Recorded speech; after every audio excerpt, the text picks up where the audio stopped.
Here are some of the best things I've learned in my over 57,000 miles of travel. Look, don't be this guy. I don't have to tell y'all this. You are not in preschool. Push it down. Push it down. Let me walk you through how I do that in my life. Beginning with the most important part of any carry-on travel, the backpack. What I've got here is a Peak Design sage-colored 45-liter travel backpack. This has been the best backpack I have ever used. I really like Peak Design's products. Their high-quality materials and their thoughtfulness in designing their products really has been beneficial to me on all of my travels. If I could repurchase this backpack, what I would do is get the smaller version. The 45 liters is fine, but I don't need that much space. I would definitely opt for the smaller version. Look at how awesome this backpack is. I have a few things that I want to go over. Just stick with me, I'll make it quick. Starting off, you can access the backpack from the front, the back, or the sides with all of the zippers. It has rollable inside storage. It has a laptop sleeve that's big enough. It has a quick staff water bottle holder. You can make it have hideaway shoulder straps. And it has a weight strap. On top of that, the security is really well thought out. And it's made with really nice premium materials. Yeah, there's a lot to talk about with this backpack, but this is the foundation of all of your travel. I highly suggest investing into one, and while it might be a little pricey, trust me, it'll make your travels easier in the future. Listen, you absolutely have to use packing organizers when you go on travel. It makes your life so much easier. How you decide to pack is completely up to you, but what I do is take these Peak Design packing cubes and I fill them up accordingly. So how I decide to pack is I take the two bigger cubes that I have and I fold my shirts and my pants into them. I use the smaller bags for smaller items such as socks and underwear, and I use the other bags, one as a trash bag and the other one just as an extra if I need to take any extra clothes. And I use the extra packing cube for tank tops, swimming trunks, stuff like that.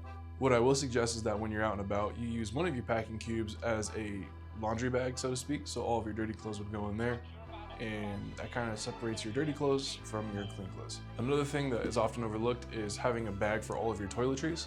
So when you're going through that TSA line and they notice that you have a bottle that's 1 ounce too big, is that a full-size shampoo bottle? Also, a quick grab bag, which is something that I use and I put it at the very top of my backpack. So if I need anything from a charger to an ID or my phone, anything like that can fit in this bag, and it makes it really easy to grab, and I can just hold it if I need. If I'm sitting down somewhere comfortable, then I can just have this out and I won't even have to reach in my backpack at all. The Peak Design cubes that I have come in the small, the extra small, and the extra small sizes. Those are big enough for me, but I think in the future I may end up getting the medium if I need to pack something that needs to be folded really neatly, such as like a collared shirt or something like that. So once you have your packing cubes filled however you need, just make sure you put the things that you need towards the top. Although in the bag that I have, it doesn't really matter because I can access it from every side. There's one thing that every human needs, and that's water. Unfortunately for you, TSA will not let you take that through security. There he is. Income. A lot of people forget that, and they tend to just buy a drink for twice the price in the airport, where you can just bring your own water bottle and actually fill up for free. If you don't trust the water at the airport, what I do suggest is that you fill up the water bottle with water that you trust, freeze it, and take it through security that way. One important note is to just make sure that it's not melting when you take it through TSA, but if it is solid, you can actually bring it through TSA.